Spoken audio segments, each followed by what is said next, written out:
It was a warm June afternoon, and the courtyard buzzed with laughter and hugs. 4 graduates from the class of '99 were saying goodbye to teachers, making summer plans, and heading out for one last celebration. A new club had just opened nearby, and like many of their classmates, they planned to spend the evening dancing into their future. But they never made it there. The sun soaked the small town of Brookford in amber light as the final school bell of the year echoed through the halls of Hawthorne High. Laughter, cheers, and the rustling of paper filled the air as graduates hugged, cried, and made promises they had no way of knowing whether they'd keep. In the corner of the school's front courtyard, 4 friends stood close together, a bit apart from the crowd. Kevin Marshall, tall and quiet, fiddling with his car keys; Liam Patel, cracking jokes to ease his nerves; Maya Rosario, brushing her hair back nervously; and Emily Decker, filming a video on her old camcorder, panning across her friends with a soft smile. "Okay, guys, last high school memory before we vanish into adulthood?" She giggled. Kevin mock-saluted the camera. "See you at the top, losers!" They were scheduled to meet everyone else that evening at Indigo Bar, a newly opened hangout 20 minutes out of town. It had become something of a legend among the graduating class, mostly because it was new, slightly illegal for them, and just distant enough to feel like the beginning of something big. But before they left, Maya turned to Jenna, a friend in their chemistry class, and said something that would only make sense years later. "I have to see someone first. I'll catch up later." Jenna didn't think much of it at the time. She never did tell anyone about it until long after the town had already built its own myths. At 6:17 p.m., Kevin's blue Ford Escort was seen pulling out of the school's parking lot. Emily waved out the window.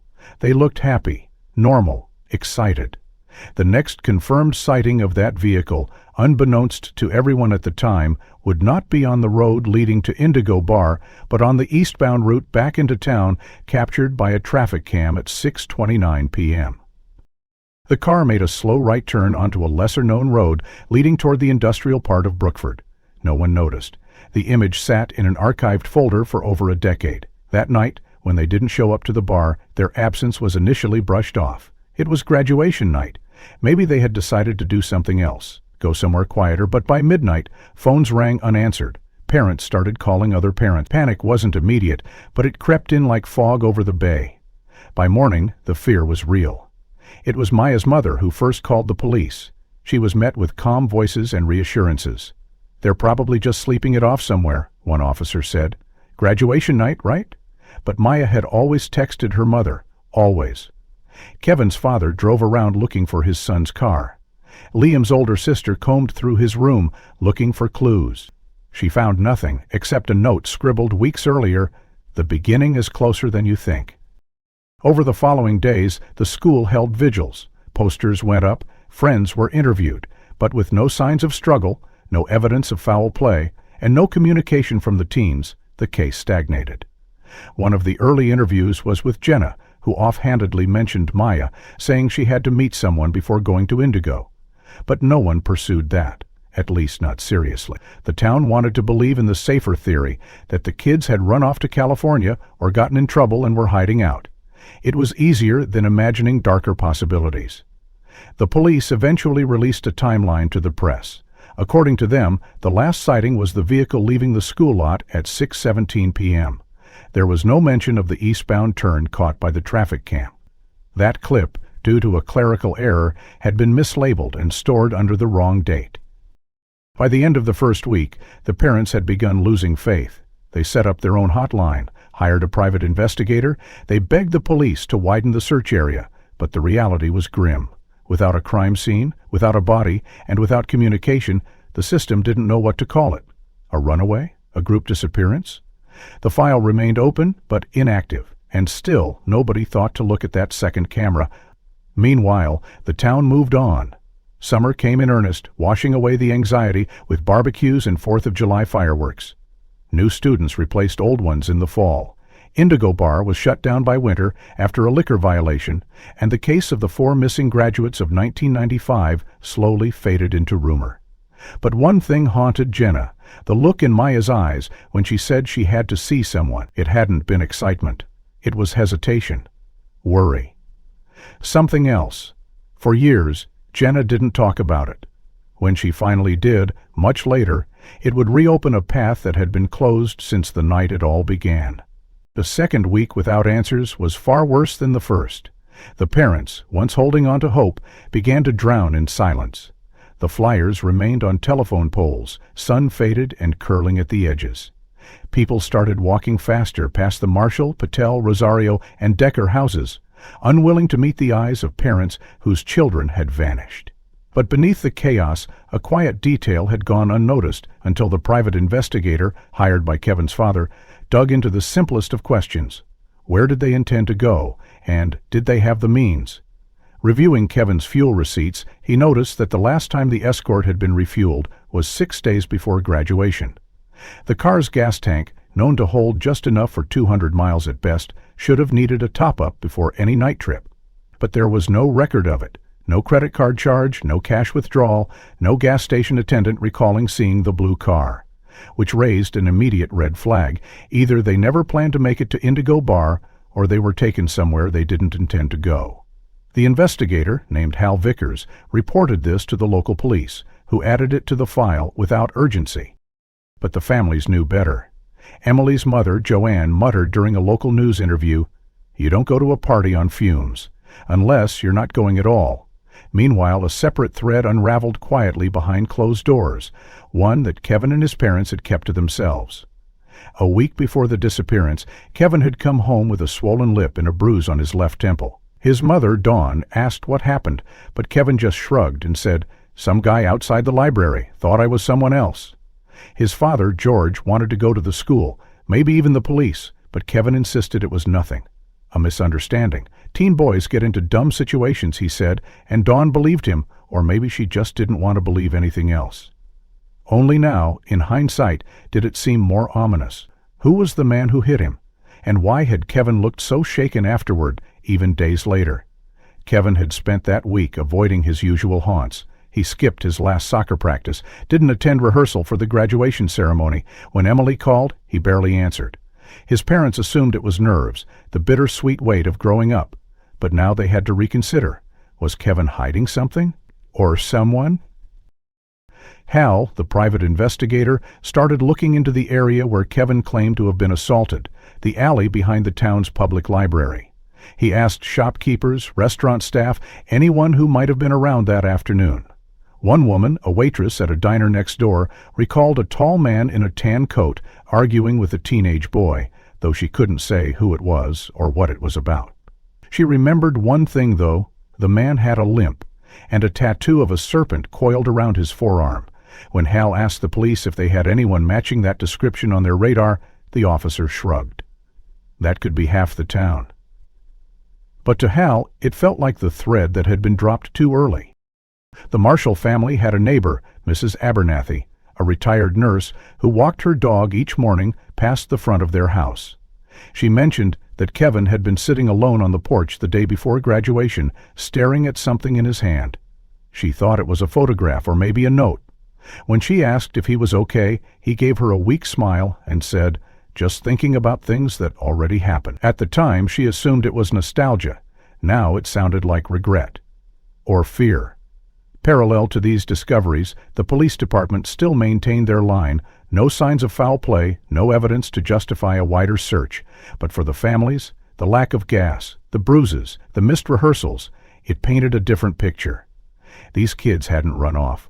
Something had intervened, something that had already begun long before that June afternoon.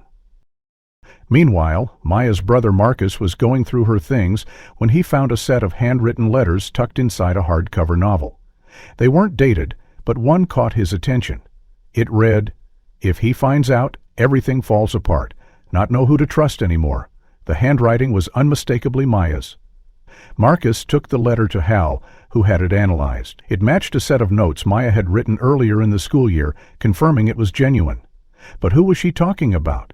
And what would fall apart?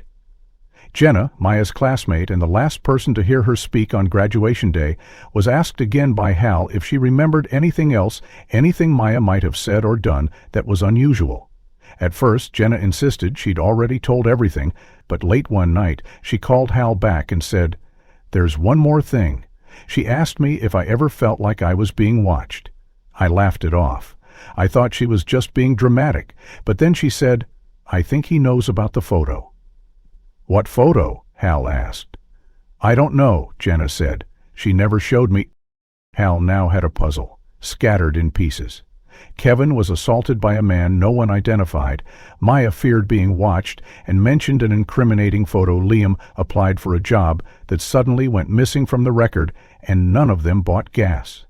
None of them said goodbye. They just vanished. And it wasn't a coincidence. It was a chain reaction to something they'd seen or done or discovered. The more Hal looked, the more it felt deliberate. Not just a disappearance, but a removal. He began cross-referencing yearbook photos and staff lists. If someone had been watching them, it had to be someone close, someone with access, someone whose name didn't raise alarms because it was too familiar. But the more questions he asked, the more Principal refused to give him old personnel records without a court order. The police stopped returning his calls. Something, or someone, didn't want this case opened again. By late summer, the once burning urgency of the case began to dissolve into bureaucratic fog. Meetings turned shorter, press conferences ceased, what was once a citywide mobilization slowly retreated into silence. Their parents noticed first. Their calls took longer to be returned. Requests for updates were met with vague replies. "We're still following some leads," and then even that stopped. In the police department, the 4 missing students were quietly added to the cold case registry, a file number, a forgotten shelf. But one man's actions, subtle and unexplained, added a deeper chill to the already freezing case. Detective Thomas Griggs, the lead investigator assigned from day one, known for his dedication and often abrasive style, submitted a request for reassignment exactly 62 days after the disappearance. No warning, no explanation. Just a short letter stating personal reasons and a transfer to administrative duties in a neighboring county. The timing was peculiar. Griggs had seemed invested, perhaps more than anyone. He had sat across from the families, promising justice. He had led every press statement, and then, just as abruptly, he was gone. No farewell, no follow-up. When Hal Vickers tried to reach him a week later, he was told Griggs no longer handled the case and was unavailable for comment. The families demanded answers, but the department deflected. He had his reasons.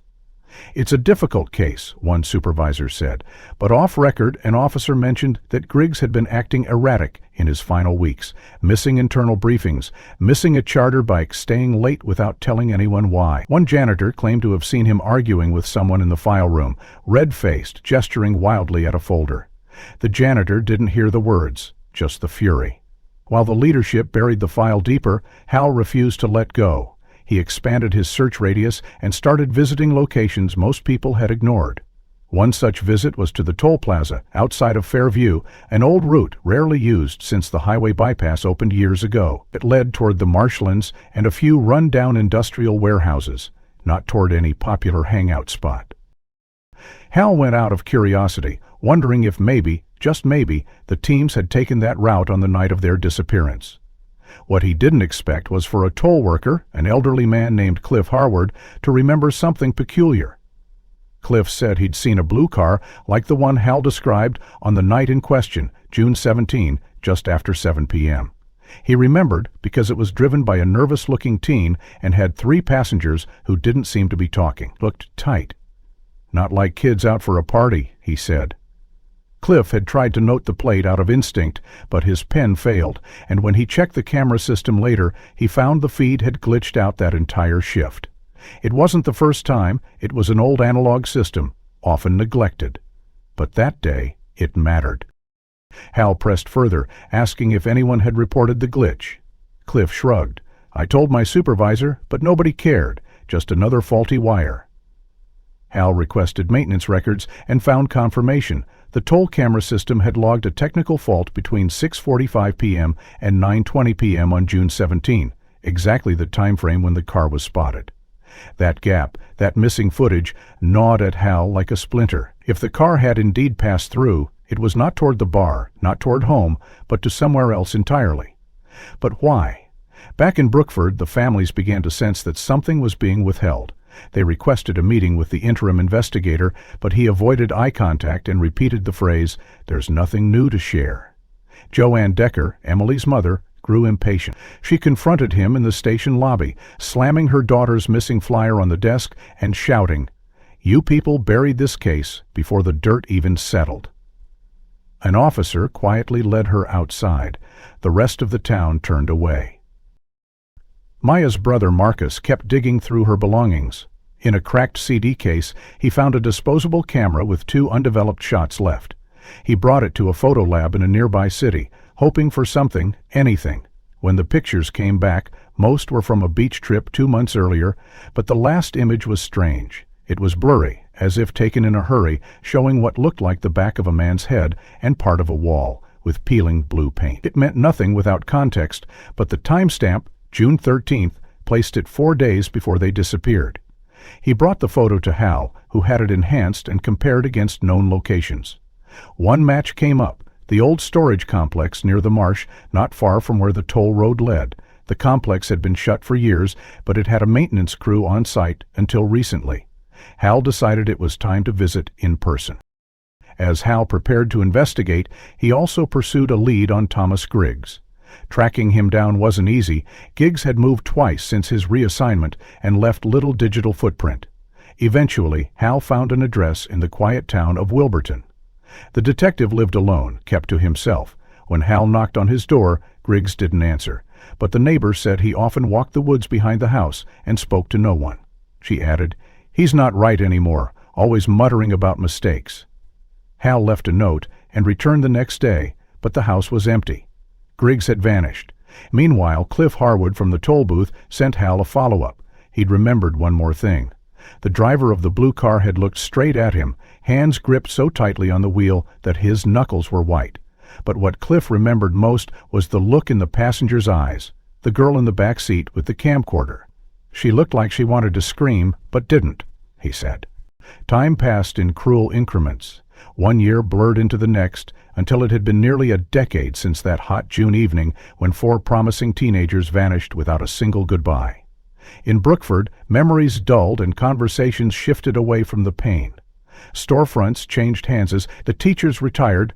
New graduates tossed caps into the same summer air, unaware that the shadow of 1999 still loomed over the town's quiet edges. But the families didn't forget. They never could. For them, the silence had shape and color, an absence that bled into birthdays, holidays, and empty chairs. Every now and then, something would stir the waters.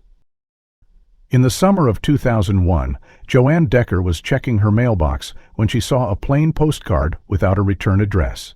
The front showed a field of wildflowers, nothing ominous, but when she flipped it over, her hands froze. In simple, blacky handwriting, it read, "She still wears yellow rebellion." That was the phrase Joanne had whispered, barely audible, during her televised plea in 1999, begging for her daughter's safe return. "Emily loves yellow ribbons," she had said through tears. "If you see a girl with one in her hair, please—" No one else could have known that specific phrase, certainly not a stranger. The postcard bore no stamp, only a Brookford postmark. Joanne brought it to the police. They filed it, but there was no follow-up. No fingerprint match, no surveillance footage of the post office drop slot. Joanne kept the card in a plastic sleeve, locked in her bedside drawer. Every few months she'd reread it and imagine that somewhere Emily was still alive, still tying yellow into her hair. Meanwhile, Hal Vickers, still working the case unofficially, had continued to dig through digital records from the late 90s. It was tedious work, scanning old file systems and cross-referencing school applications, job histories, and civic programs. That's when he stumbled on something curious involving Liam Patel. According to a city maintenance job registry, Liam had submitted an application to a juvenile rehabilitation camp called Glenhurst, located in the wooded outskirts of Redding County, approximately 30 miles north of Brookford. It was a summer job, standard for teens trying to build their college resumes. But the file had a red flag. The application existed in the intake log, but the contents, the scanned forms, the interview notes, the acceptance or rejection, were missing. Hal contacted Glenhurst, but the facility had closed in 2004 due to funding issues. Still, he managed to track down a former HR administrator named Carla Jennings, who now worked in public records.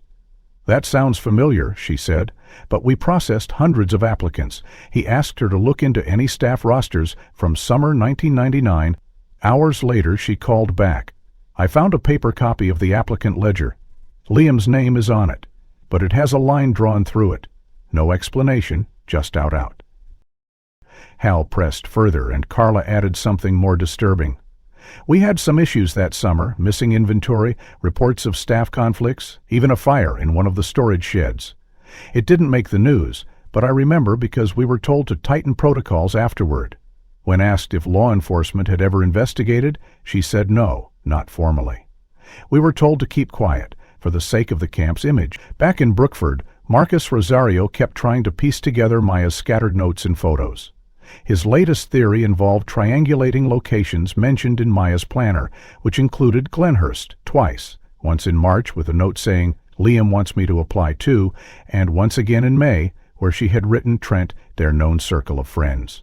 Hal wondered if that could have been a counselor or staffer at Glenhurst. The deeper they dug into the camp's past, the more threads emerged.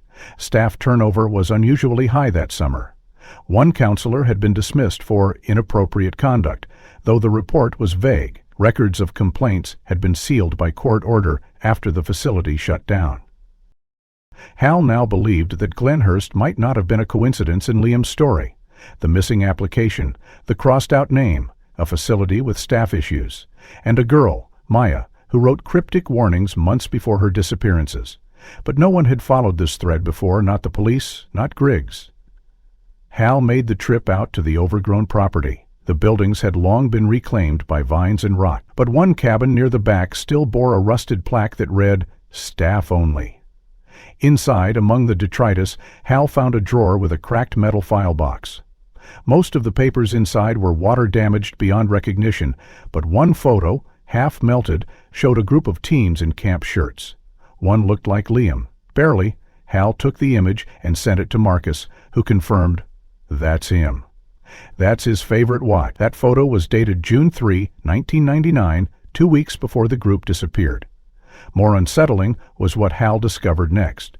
The employee listed as Trent Memo in the 1999 staff memo had no file in the state employment database. The name appeared only once, typed, not written. No full surname, no social security match. It was a ghost name, a placeholder, or something worse. In the spring of 2012, the town of Brookford received news that stirred old memories. Thomas Griggs, the former detective who had led the investigation into the disappearance of 4 local teenagers in 1999, had passed away due to complications from liver disease. His death was noted in the local paper with a brief obituary, mentioning his years of service but omitting any reference to the infamous case that had haunted the community. Griggs had lived a reclusive life in his final years, rarely seen in public, and had no immediate family except for his niece, Sarah Griggs, who resided in another state and had limited contact with her uncle. Sarah inherited Griggs's modest home on the outskirts of town, a weathered 2-story structure with peeling paint and overgrown hedges. Unaware of her uncle's history in Brookford, she decided to sell the property. Before listing it, she hired a local construction crew to perform necessary renovations, including termite treatment in the detached storage shed behind the house. During the renovation, workers began to remove the old wooden flooring of the shed to assess the extent of termite damage. As they pried up the warped planks, one of the workers noticed a hollow sound beneath a section of the floor. Curious, they removed more boards and discovered a small, rusted metal box nestled between the floor joists. The box was secured with a simple latch, which had corroded over time, making it easy to open. Inside the box, the workers found a collection of personal items: a delicate silver necklace with a heart-shaped pendant, a braided friendship bracelet, a keychain with a miniature soccer ball, and 4 high school identification cards, each bearing the name and photograph of one of the missing teenagers: Kevin Marshall, Liam Patel, Maya Rosario, and Emily Decker. The IDs were slightly faded but otherwise intact, preserved by the sealed environment of the box. The discovery sent shockwaves through the town. The construction crew immediately contacted the local authorities, who arrived to collect the items and secure the scene. News of the find spread quickly, reigniting interest in the cold case that had long been relegated to whispered conversations and faded posters. Sarah Griggs was stunned by the revelation. She had no knowledge of her uncle's involvement in the case beyond what little she had heard from family stories. The presence of the teenager's belongings in his shed raised unsettling questions about his role in their disappearances and whether he had withheld crucial evidence during the investigation. The police reopened the case, this time with renewed vigor and public scrutiny. They began to re-examine old files, interview former colleagues of Griggs, and search his property for additional clues.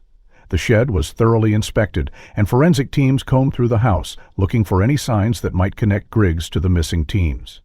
Among the items found in the box, the necklace was identified by Maya's brother, Marcus, as a gift he had given her for her 16th birthday. The bracelet matched one that Emily had been known to wear, and the keychain was recognized by Kevin's parents as a souvenir from a soccer tournament he had participated in. The identification cards confirmed the identities of the item's owners, leaving little doubt that they had once been in possession of the missing teenagers. The discovery raised numerous questions. Why were these items hidden in Griggs's shed? Did he have direct involvement in the disappearance, or had he come into possession of the items through other means? Was he protecting someone, or was he himself the perpetrator? The lack of clear answers only deepened the mystery. As investigators delved deeper, they uncovered inconsistencies in Griggs's original reports and noted that he had been unusually insistent on certain theories that downplayed the possibility of foul play. His abrupt departure from the case and subsequent reassignment had been attributed to personal reasons, but in light of the new evidence, those reasons were now under scrutiny. The community grappled with the implications of the findings. For the families of the missing teens, the discovery was both a painful reminder of their loss and a potential breakthrough in the search for answers. The possibility that someone who had been entrusted with finding their children might have been involved in their disappearances, a bitter pill to swallow. The investigation continued, with authorities seeking to piece together the events of that fateful summer in 1999. They hoped that the items found in the shed would lead to new leads, witnesses, or evidence that could finally bring closure to a case that had haunted Brookford for over a decade.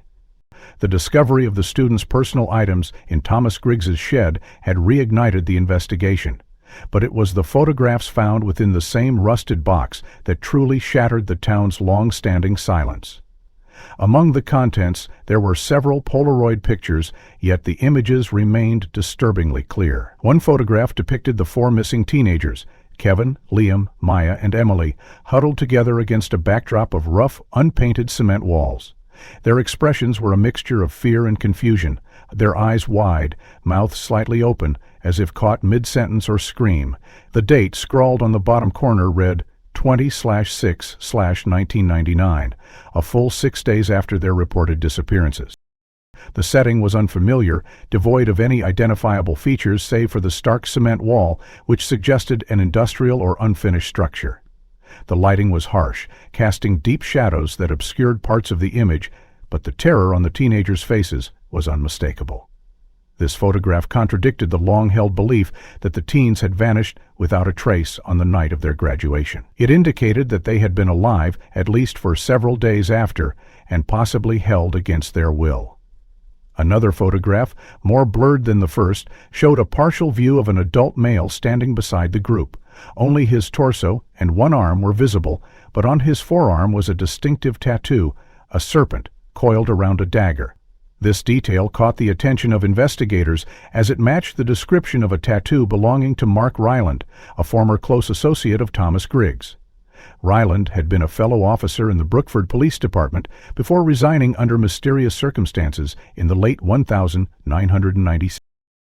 Ryland's departure from the force had been abrupt, with rumors of misconduct and internal disagreements, but no official records detailed the reasons. His connection to Griggs and the matching tattoo raised immediate suspicions. Investigators began to delve into Ryland's past, seeking any links to the missing teenagers or the locations depicted in the photograph. The search led them to an abandoned warehouse on the outskirts of Brookford, a structure that had once served as a storage facility but had been unused for years. The interior matched the cement walls seen in the photograph, and remnants of old furniture and discarded items suggested it had been occupied sporadically. Forensic teams scoured the site, uncovering traces of human presence, scratches on the walls, remnants of duct tape, and fibers consistent with clothing from the late 1990s. Simultaneously, efforts to locate Mark Ryland intensified. He had left Brookford shortly after his resignation and had lived in various towns across the state, often under aliases. Eventually, authorities tracked him to a remote cabin in the northern part of the state. Upon questioning, Ryland was evasive, denying any involvement with the teenagers' disappearances, claiming no recollection of the photographs or the warehouse. However, inconsistencies in his statements and the physical evidence linking him to the scene led to his arrest. Under interrogation, Ryland admitted to knowing Griggs had withheld evidence, but maintained he had no direct involvement in the abduction or confinement of the teenagers. He claimed Griggs had become obsessed with the case, conducting his own unauthorized investigation and collecting items related to the teens without informing the department. The revelation painted a complex picture of Griggs, a man possibly haunted by guilt or driven by a misguided sense of justice, who had concealed critical evidence for reasons unknown. The photographs, especially the one dated after the disappearance, suggested the teens had been alive for a period, but their ultimate fate remained a mystery. As the investigation continued, the community grappled with the unsettling truths emerging from the past. The once-closed case now unraveled, revealing layers of deception, missed opportunities, and the haunting possibility that the answers had been within reach all along, hidden in a dusty shed behind a forgotten house. The resurgence of the investigation into the 1999 disappearance of the 4 Brookford teenagers unearthed not only physical evidence, but also long overlooked psychological indicators that had been dismissed or forgotten over the years.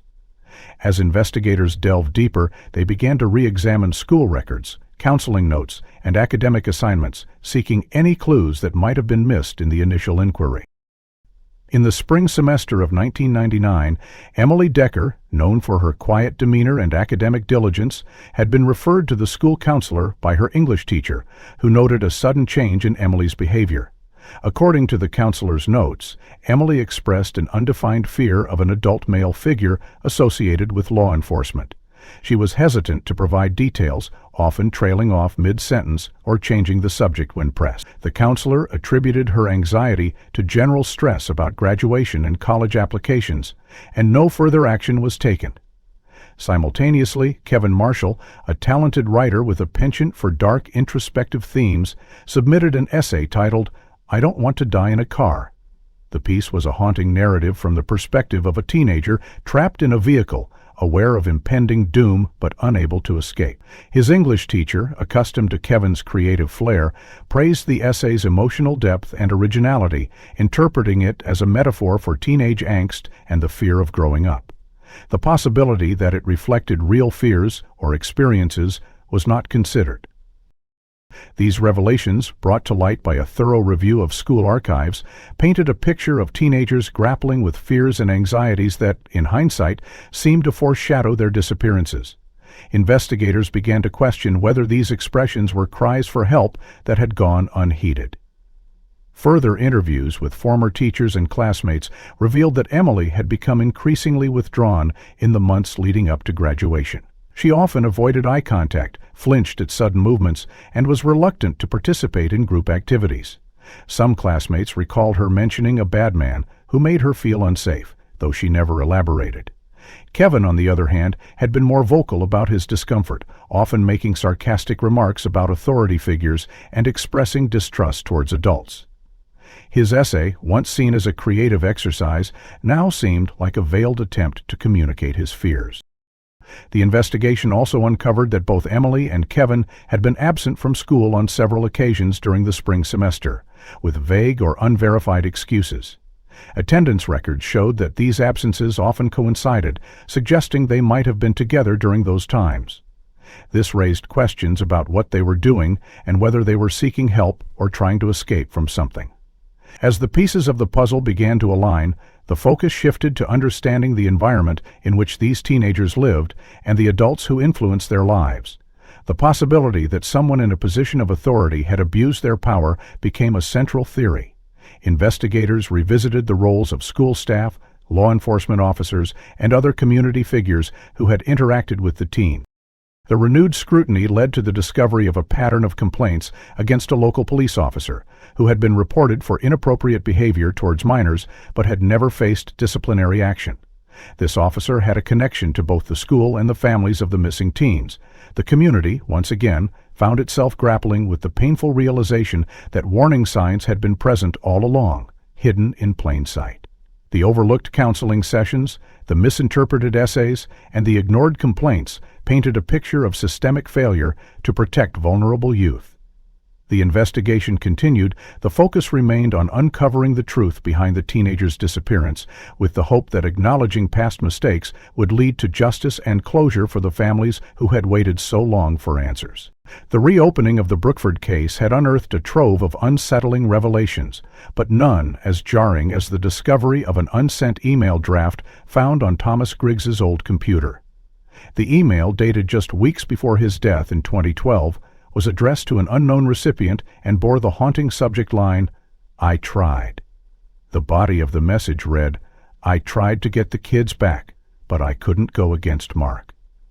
He controlled everything. The draft was never sent, but its implications were profound. Investigators delved into Griggs's past associations, focusing on Mark Ryland, a former colleague and close friend.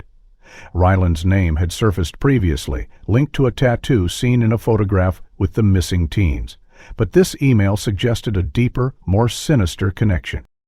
Further investigation revealed that Ryland had once managed a juvenile rehabilitation camp called Glenhurst, the same facility where Liam Patel had applied for a summer job in 1999. Records showed that Glenhurst had been shut down in 1996 following multiple allegations of human rights violations, including reports of abuse and neglect. The camp's closure had been swift, and many of its records were sealed or destroyed, but fragments of information painted a grim picture of its operations under Ryland's leadership. Interviews with former Glenhurst staff and residents uncovered a pattern of misconduct. Several former employees described Ryland as a domineering figure who maintained strict control over the camp's operations. One former counselor recalled an incident where Ryland had punished a group of boys by confining them to a locked room for days, denying them food and water. Another recounted how Ryland had manipulated records to cover up instances of abuse, ensuring that complaints never reached the authorities. The connection between Ryland and the missing teens became more apparent when investigators discovered that Liam's application to Glenhurst had been marked as accepted in internal documents, despite the camp's official closure 3 years prior. This discrepancy raised questions about whether Glenhurst had continued to operate unofficially, or if Ryland had used the facility for other purposes. As investigators pieced together the timeline, they theorized that Ryland had lured the teens to the abandoned camp under the guise of employment or mentorship. The photograph, dated June 20, 1999, showing the teens in a state of distress against a cement wall, was believed to have been taken at Glenhurst. The presence of Ryland's tattoo in the image further corroborated his involvement. The unsent email from Griggs suggested that he had discovered Ryland's actions but had been unable or unwilling to confront him. Griggs's abrupt departure from the police force in 1999, previously attributed to personal reasons, now appeared to be linked to his knowledge of the case. His decision to hide the teens' belongings in his shed and his failure to report the evidence indicated a deep internal conflict, possibly stemming from fear or guilt. The community of Brookford grappled with the emerging truth. The revelation that a trusted law enforcement officer had concealed critical evidence, and that a former juvenile camp manager had potentially orchestrated the teens' disappearances shook the town to its core. Families of the missing teens demanded justice, and the authorities intensified their efforts to locate Ryland, who had vanished from public records. As the investigation continued, the focus shifted to uncovering Ryland's whereabouts and determining the fate of the missing teens. The unsent email served as a chilling reminder of the secrets that had remained buried for over a decade and the lengths to which individuals would go to protect themselves or others. The investigation into the decades-old disappearances had reached a pivotal moment. Armed with new evidence and testimonies, authorities obtained a warrant to excavate the grounds of the former Glenhurst Juvenile Rehabilitation Camp, a facility long shrouded in controversy and closed since 1996 due to human rights violations. The camp, once managed by Mark Ryland, had been linked to the missing teens through various pieces of evidence, including photographs and unsent emails. The excavation team, comprising forensic experts and law enforcement officers, commenced their work on a chilly morning. As they delved into the earth, they uncovered a hidden chamber beneath what used to be the camp's storage shed. The room, constructed with cement walls and devoid of windows, bore an eerie resemblance to the backdrop seen in the photographs of the missing teens. Inside, they found remnants of old furniture, restraints, and other items, suggesting it had been used to confine individuals. Further digging led to a grim discovery: human skeletal remains buried in a shallow grave near the chamber. The remains were carefully exhumed and sent to a forensic laboratory for analysis. DNA testing confirmed that the remains belonged to Maya Rosario, one of the 4 missing teenagers. The confirmation sent shockwaves through the community, bringing a mix of sorrow and a renewed determination to uncover the full truth. As news of the discovery spread, a former employee of Glenhurst, Jared Lee, came forward with a confession. In a detailed statement to the authorities, Lee recounted how, during the summer of 1999, he had been instructed by Mark Ryland to transport 4 teenagers to the old storage shed. Ryland had justified the action by claiming it was necessary to protect the community from rebellious youth. Lee admitted that he had followed the orders without question, believing he was acting in the community's best interests. He expressed deep remorse upon learning of the teens' fate and acknowledged his role in their confinement. Lee's testimony provided crucial insight into the events leading up to the teenagers' disappearance. It corroborated the evidence found during the excavation and painted a clearer picture of Ryland's manipulative and authoritative control over the camp and its operations. The confession also highlighted the systemic failures that allowed such abuses to occur unchecked. The community of Brookford grappled with the revelations, mourning the loss of Maya and holding on to hope for answers regarding the remaining missing teens. The investigation continued, with authorities determined to bring justice to the victims and their families. The arrest of Mark Ryland in a remote area of Iowa marked the culmination of a decades-long search for justice in the disappearances of 4 Brookford teenagers in 1999. Ryland, once a respected figure in the community, had been living under an alias, evaluating capture for years. His apprehension was the result of persistent investigative efforts that had intensified following the discovery of human remains and a hidden chamber at the former Glenhurst Juvenile Rehabilitation Camp. During interrogation, Ryland confessed to abducting the 4 teenagers, Kevin, Liam, Maya, and Emily, claiming he believed they possessed knowledge about a violent incident he had perpetrated against another student. Fearing exposure and the potential consequences, he decided to detain them to prevent any disclosure. Ryland admitted that Maya had died during the first week of captivity due to injuries sustained during an attempted escape.